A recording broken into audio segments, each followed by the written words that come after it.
나의 모든 걸 줘도 아깝지 않을 나의 소중한 자녀에게 우리가 줄 수 있는 최고의 것은 무엇일까요? 많은 재산을 물려주는 것도 좋을 수 있겠지만 험악한 세상과 싸워 이길 건강한 자존감을 키워주는 것이 최고의 선물이 아닐까요?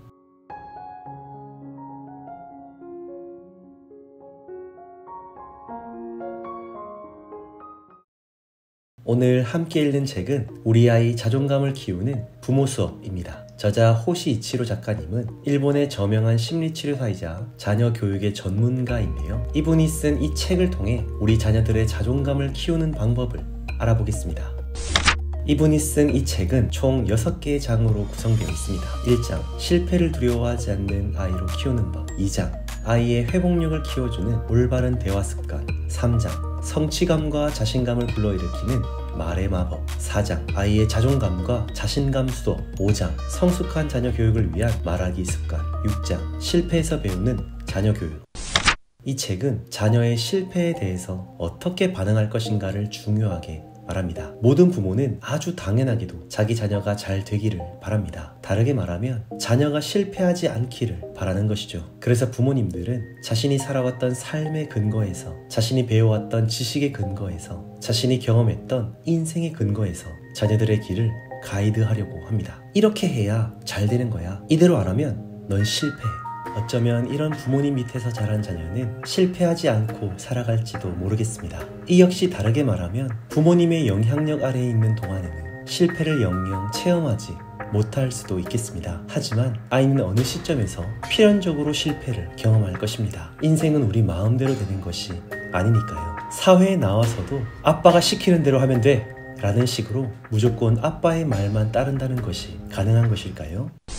저자 호시 이치로 작가님은 실패를 체험하지 못하고 가로막고 극진히 보호하면서 키우는 것, 그것 또한 과잉보호다 라고 합니다. 이는 곧 실패를 모르고 자란 아이는 실패에 약한 아이가 된다는 것입니다. 실패의 경험이 없다는 것은 언뜻 좋은 말처럼 들리지만 이는 실패를 모르기에 작은 실패에도 주저앉을 가능성이 높다는 것을 의미합니다. 그래서 부모의 역할은 아이가 실패를 겪지 않도록 보호하는 것이 아니라 오히려 실패를 통해서 아이가 스스로 뭔가를 배울 수 있도록 도와주는 역할을 해야 합니다. 오해하지 말아야 할 것은 내 자녀를 방치하라는 말이 아닙니다. 일부러 실패하도록 쏘아붙이라는 것도 아니죠. 실패할 수 있음을 인정하고 그 실패 속에서 스스로 극복하고 이겨내고 그 실패를 통해 스스로 깨닫고 성장할 수 있도록 기다려주라는 것입니다. 하지만 많은 부모님들은 어떻게 하나요? 부모가 원하지 않는 결과가 나왔을 때 분노하며 자녀를 호되게 책망하지는 않나요? 이제부터라도 이렇게 해보시는 것은 어떨까요? 내 자녀가 실패한 그 결과에 욕하지 말고 실패한 자녀의 마음을 만져주고 왜 이런 결과가 나왔는지 물어봐주며 함께 대안을 고민해보는 것입니다. 그것이 내 자녀가 실패를 딛고 다시 일어설 수 있도록 도와주는 것입니다. 사실 사람이라면 누구라도 실패하면 상처를 입습니다. 어린아이도 예외일 수 없지요. 뭔가 원하는 대로 일이 잘 풀리지 않으면 괜한 짜증도 원망도 실망도 슬픔도 느낄 것입니다. 그런데 그 이후가 중요합니다. 실패를 받아들이는 태도가 부정적인 자녀들은 그 실패를 통해 시간이 지나도 고통스럽고 괴로워하지만 긍정적인 태도로 실패를 받아들인 자녀들은 인생을 살면서 꼭 필요한 대처 능력을 키우게 됩니다. 어려운 일이 닥쳐도 그것을 이겨낼 방법을 생각하기도 합니다. 어떻게 하면 더 좋은 결과를 얻을 수 있을지 스스로 판단한 후에 실행합니다. 심지어 그 결과에 대한 책임을 지는 능력도 얻게 되는 것이죠. 내 자녀가 누군가와 다투었습니다. 부모는 자녀에게 친구와 다투는 것은 나쁜 거야 라고 말할 수 있습니다. 하지만 호시 이치로 작가님은 다툼의 좋고 나쁨을 정하기에 앞서 다툼은 사고방식의 차이에서 비롯된다는 점을 가르치라고 조언합니다. 그 친구는 그렇게 생각하는구나. 하지만 아빠는 조금 다르게 생각해. 그 친구의 생각이 좋은지 나쁜지가 아니라 그 친구의 생각과 부모님이 생각하는 것이 다르다고 말해주는 것입니다. 사고방식이 다르다고 해서 다 틀린 것은 아니기 때문입니다. 그러면 내 자녀는 모든 것을 옳고 틀리고의 문제에서 벗어나 저 사람은 그렇게 생각하는구나 하고 좀 더 유연하고 냉정하게 받아들일 수 있게 됩니다. 그런 뒤에 내 자녀와 함께 각자의 사고방식을 인정하고 서로가 만족할 해결 방법을 함께 찾아본다면 훨씬 더 건강한 내 자녀로 성장하게 될 것입니다.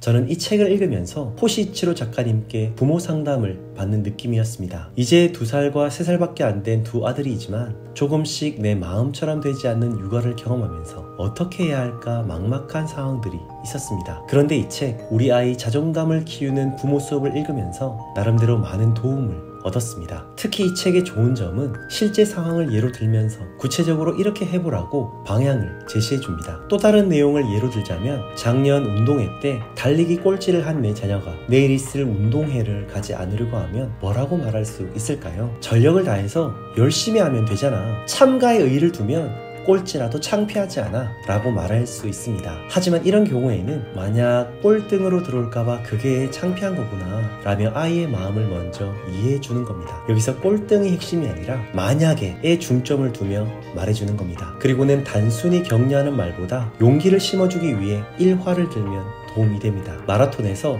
다른 선수들에게 뒤처져서 마지막에 들어온 선수가 트랙을 다 뛰었을 때 관중들은 그에게 큰 박수를 보내준다 라고 말이죠. 빨리 달리는 사람만이 박수를 받는 게 아니라 마지막까지 최선을 다해 열심히 달린 사람에게 사람들은 더 많은 감동과 박수를 준다고 하는 거죠. 더 나아가 아빠의 경험을 이야기해주면 가장 좋습니다. 아빠도 운동회 때 꼴찌가 될까봐 가고 싶지 않았어. 하지만 열심히 연습해서 달리기로 했지. 그렇게 열심히 뛰었더니 5등에서 3등이 되었어. 열심히 하니 1등이 되었다는 화려한 에피소드가 아니라 아이가 조금만 열심히 하면 이룰 수 있는 결과를 이야기해주는 것이 비결인 것이죠. 이처럼 너무 구체적인 상황에서 어떻게 말하고 어떻게 행동하고 어떻게 대처하면 좋다는 내용들이 참 많아서 저에겐 참 많은 도움이 되었습니다. 내 자녀를 누구보다 사랑하는 부모님이라면 당연히 내 자녀가 잘 자라기를 바랄 것입니다. 우리 자녀의 건강한 자존감을 키우기 원하시는 부모님이시라면 이 책, 우리 아이 자존감을 키우는 부모 수업을 꼭 한번 읽어보시기를 추천드리면서 저는 이만 물러가 보겠습니다. 지금까지 함께 읽는 책, 크리스였습니다.